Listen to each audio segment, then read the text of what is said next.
झारखंड में कांग्रेस लोकसभा चुनावों में अपने परफॉर्मेंस के रिव्यू के जरिए या उस माध्यम से विधानसभा चुनावों के तैयारियां भी शुरू कर दी है।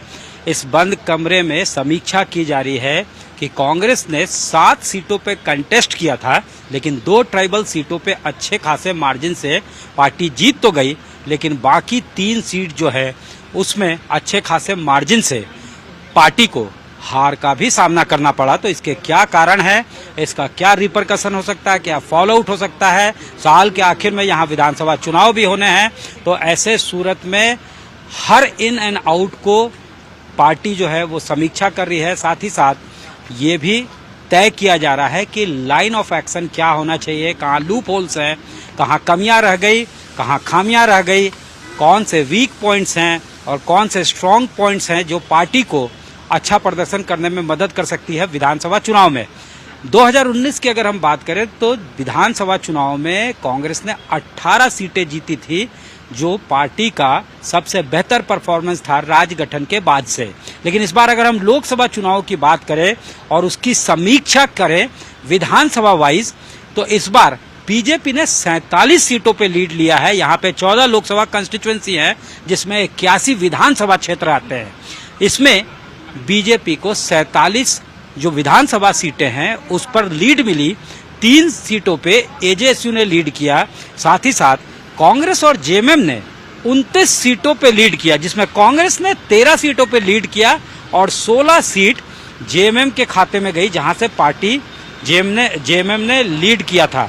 इसके अलावा नई एंट्री हुई है जेबीकेएस के, झारखंडी भाषी खतियान संघर्ष समिति, जयराम महतो की पार्टी, उसने भी 2 विधानसभा क्षेत्र से लीड किया। तो ऐसे सूरत में कई चुनौतियां पार्टी के लिए आने वाले विधानसभा चुनाव में होंगी। हर तरह का परसेप्शन और जो नैरेटिव्स है वो तो होगा ही, इसके अलावा पार्टी को बहुत सारे क्षेत्र में काम करना पड़ेगा, चूंकि इस बार सिर्फ उसे 13 विधानसभा क्षेत्रों पे ही लीड मिली है। बेशक पार्टी का वोट जो है वो 9 लाख बढ़ गया है, 9 लाख के आसपास बढ़ा है, लेकिन वो लीड सिर्फ 13 सीटों पे कर पाई। तो ऐसे सूरत में अगर 18 सीटों वाला परफॉर्मेंस को रिपीट करना है तो कई जो है स्टेप्स लेने होंगे, कई कदम पार्टी को उठाने पड़ेंगे। इसकी समीक्षा की जा रही है, कैसा जो है रणनीति बनाया जाएगा। 2 ट्राइबल सीट्स जो है वहां से तो जीत हुई है, लेकिन पार्टी ने 7 सीटों पे कंटेस्ट किया था, यानी 5 सीट जो है पार्टी हार गई। स्ट्राइक रेट 30% से भी कम रहा। देखा जाए तो रांची जो है वहां सबसे जो है अच्छा फाइट पार्टी ने दिया था। 5,44,000 वोट से ज़्यादा पार्टी को मिल पाई थी। इसके अलावा लेकिन रांची में भी पार्टी हार जाती है। इसके अलावा धनबाद, इसी तरह से चतरा, गोड्डा और हजारीबाग, इन तमाम सीटों पे पार्टी हार गई थी। वहां से पार्टी को उम्मीद था कि इस बार कुछ ना कुछ अच्छा परफॉर्मेंस होगा, चाहे वो गोड्डा हो, धनबाद हो या फिर हजारीबाग हो, रांची हो। यहाँ से पार्टी को अच्छे प्रदर्शन की उम्मीद थी, वैसा हो नहीं पाया। तो जाहिर तौर पे पार्टी अब इस मंथन में लगी हुई है कि कहाँ कमियां हैं, कौन कौन सी चुनौतियां हैं, जातिगत समीकरण कौन है जो उसके फेवर में काम हो जो है उसके फेवर में है, या फिर ऐसे कौन से समीकरण हैं जो उसके खिलाफ जा रहा है। इन तमाम बिंदुओं पे चर्चा की जा रही है इस बंद कमरे में।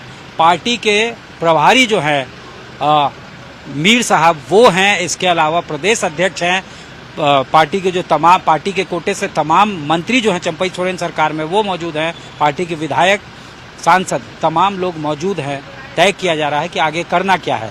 इसके अलावा 2 बातों पे और चर्चा होना तय माना जा रहा है, वो ये कि आलमगीर आलम, जिन्हें कैश हाउस में गिरफ्तार किया गया, वही पार्टी के सीएलपी थे, तो वो अब त्यागपत्र दे चुके हैं सीएलपी के पद से भी, इसके अलावा मंत्री पद से भी, ग्रामीण विकास मंत्री के पद से भी। तो अब उनके जगह किसी अल्पसंख्यक चेहरा को ही प्रोजेक्ट करना है, या फिर किसी और तरह से, संथाल परगना से वो आते थे तो संथाल परगना में किसी और को मौका देना है, या फिर किसी अल्पसंख्यक चेहरा को ही प्रोजेक्ट करना है, ये भी पार्टी को तय करना है। और इसके अलावा सीएलपी नेता कौन होगा, यानी लेजिस्लेचर पार्टी का नेता कौन होगा, सबसे वरिष्ठ कौन है, इन तमाम बिंदुओं पे भी आज के समीक्षा बैठक में चर्चा की जाएगी। इसको तय माना जा रहा है। कैमरामैन राकेश तिवारी के साथ सत्यजीत कुमार, रांची, आज तक।